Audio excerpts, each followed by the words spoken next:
महाकुंभ में आए इन बाबाओं ने किया, सुनकर आप भी। किसी ने 32 साल से स्नान नहीं किया तो कोई स्नान कर रहा है। आइए जानते हैं कौन हैं ये 5 बाबा और उनके रहस्यमयी जीवन के बारे में। नंबर 5, छोटू बाबा। कुंभ मेले में आए छोटे कद के छोटू बाबा की हाइट महज 3 फीट से भी कम है। इस वजह से इन्हें छोटू बाबा के नाम से जाना जाता है।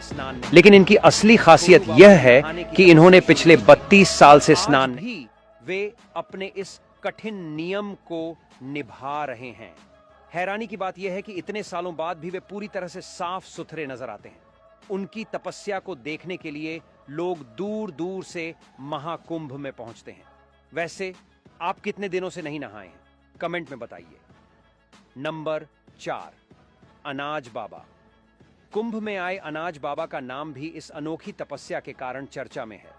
इन बाबा ने पिछले 5 सालों से अपने सिर पर विभिन्न तरह की फसलें उगा रखी हैं, जैसे बाजरा, गेहूं और चना।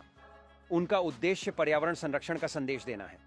अनाज बाबा की यह तपस्या इसलिए विशेष है क्योंकि यह केवल एक साधारण कार्य नहीं, बल्कि पर्यावरण की अहमियत को समझाने की दिशा में एक प्रयास है। नंबर 3, राधेपुरी बाबा।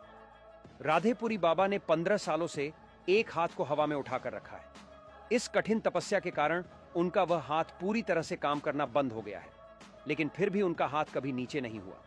राधेपुरी बाबा के नाखून और उंगलियां एक दूसरे से जुड़ी हुई हैं, जो उनकी तपस्या की गहरी कठिनाई को दर्शाता है। उनका मानना है कि इस तपस्या से वे विश्व कल्याण की दिशा में योगदान दे रहे हैं। नंबर 2, चाबी वाले बाबा।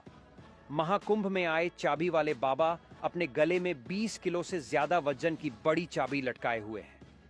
बाबा कई सालों से यह चाबी अपने गले में पहनकर घूम रहे हैं, जिससे उन्हें चलने फिरने में काफी दिक्कत होती है, लेकिन उन्होंने इसे अपनी साधना का हिस्सा बना लिया है। यह मुश्किल तपस्या उनकी भक्ति और श्रद्धा को दिखाती है।